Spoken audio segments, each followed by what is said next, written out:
faut aussi reconnaître le rôle des femmes locales, des femmes qui dans les quartiers vivent leur vie avec difficulté et font face à ce genre de difficultés. Donc moi je dirais que les partenariats internationaux, c'est-à-dire les étrangers, les locaux, les Haïtiens dans ce cas, il faut un peu sortir de cette dynamique de dire ouais, les étrangers ici et là, les Haïtiens, je ne sais pas quoi. Nous sommes ensemble dans tout ça. Nous avons choisi d'être à Haïti pour une raison ou une autre. Nous partageons les difficultés, évidemment dans une situation relativement privilégiée par rapport à pas mal de citoyens haïtiens, mais je veux que vous compreniez que l'engagement de l'Union européenne, l'engagement d'AFSI, l'engagement des institutions qui travaillent avec nous, c'est un engagement sincère pour résoudre ensemble des problèmes qui sont d'une grande complexité, qu'on ne va pas résoudre aujourd'hui dans cette salle, mais qu'on va commencer à résoudre, qu'on a commencé à au moins avoir le courage d'affronter grâce à ces activités. Ce n'est pas par des discours, ce n'est pas par des documents, mais c'est par des actions. Ce qui nous intéresse, c'est de transformer les mots, l'engagement dans des actions. Et donc, c'est pour ça que nous appuyons des activités comme celles que vous menez. Moi, je suis très curieux d'écouter qu'est-ce que vous avez, qu'est-ce que les projets, qu'est-ce que vos activités ont pu générer dans les quartiers. Il y a des quartiers complexes qui sont devenus, pour nous, des lieux où on ne peut même pas y mettre les pieds. Et donc, la chose qui m'a étonné énormément, c'est quand j'ai lu que quand même les activités de ce projet continuaient, et on m'a confirmé, non, on continue, on est encore présent, et c'est très utile que nous soyons là.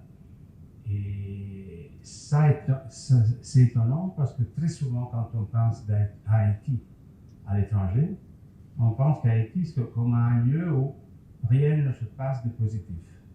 Comme si c'était, Haïti. Et on a du mal, nous qui sommes présents ici, à justifier le fait que quand même on continue à s'engager à Haïti parce qu'il y a énormément de problèmes à résoudre. Et même si les situations ne sont pas faciles, il faut quand même avoir le courage pas seulement de rester, pas seulement de donner des analyses, mais aussi de passer à l'action. Donc nous le devons faire par l'intermédiation d'organisations qui sont présentes sur le terrain. Et nous continuerons de le faire. Nous voulons renforcer cette capacité et cette présence. C'est une bataille parce que le monde est très complexe. Et en ces moments, je dois dire que pas tout le monde à l'étranger ou dans la communauté internationale regarde Haïti avec beaucoup d'espérance. Moi, quand je vois une activité de ce type, quand je vois les activités qui sont quand même menées, la présence qui continue, je me dis, bon, il y a quand même de l'espoir. Il y a quand même de l'espoir et il faut absolument nourrir cet espoir par de l'optimisme, de l'activisme. Il est parfois difficile, parfois on me demande, comme ça fait un certain nombre d'années que je m'occupe des coopérations de développement dans plusieurs parties du monde, parfois on me demande en Europe, mais finalement, qu'est-ce qu'on fait? Qu'est-ce qu'on fait nous dans ce pays? Et parfois c'est difficile de donner des réponses immédiates et claires. Alors, écoutez, on fait de l'appui ici et là, on bâtit des routes, on améliore des infrastructures. En fait, la chose la plus importante n'est pas celle-là. La chose la plus importante est qu'on puisse aider l'amélioration de la vie des gens. Et donc, pour cela, on a besoin de passer par des activités de ce type. On a besoin d'aller sur le terrain, on a besoin d'être efficace.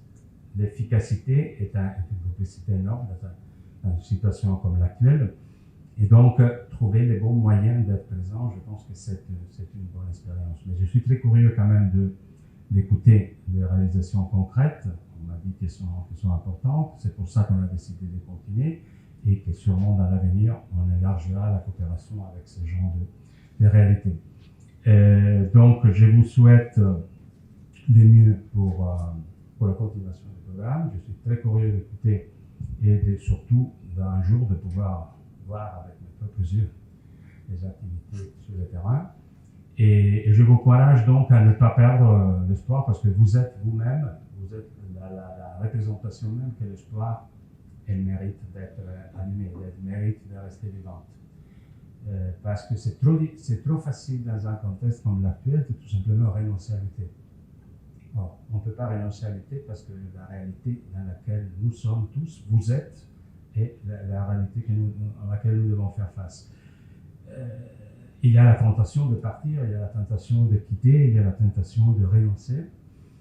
Mais en renonçant, on ne va rien obtenir. Finalement, les pays a besoin de l'énergie de nous tous, des Haïtiens qui veulent rester et des étrangers qui veulent participer à cette bataille. Moi, en représentant l'Union européenne dans les pays, je peux vous assurer que malgré toutes les difficultés, malgré toutes les frustrations, malgré toutes les complexités, l'Union européenne a décidé quand même de rester, de renforcer la coopération avec les pays. La grande bataille, la grande difficulté, c'est d'identifier les bonnes manières de le faire. Donc le problème n'est pas la volonté ou pas la volonté est là, mais il faut trouver des façons efficaces de travailler avec ces pays. Moi, je trouve que coopérer avec la société civile et faire face aux problèmes les plus complexes est probablement la bonne manière. Donc, il ne faut pas se cacher dans les faciles, des choses qui sont relativement faciles, mais il faut aller chercher les difficultés et essayer, avec beaucoup d'humilité, de comprendre la nature des problèmes, essayer d'y répondre. Et justement, le partenariat avec la société civile, c'est à mon avis la bonne réponse. Donc, je vous encourage donc à continuer. Vous serez toujours des partenaires privilégiés de l'Union européenne.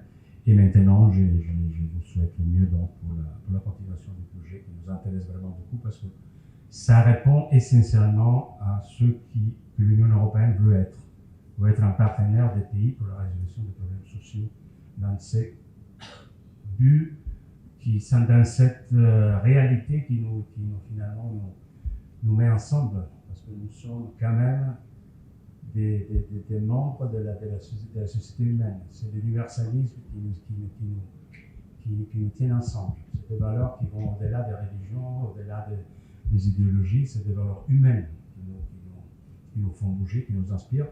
Et ces valeurs humaines vont au-delà de toute autre réalité.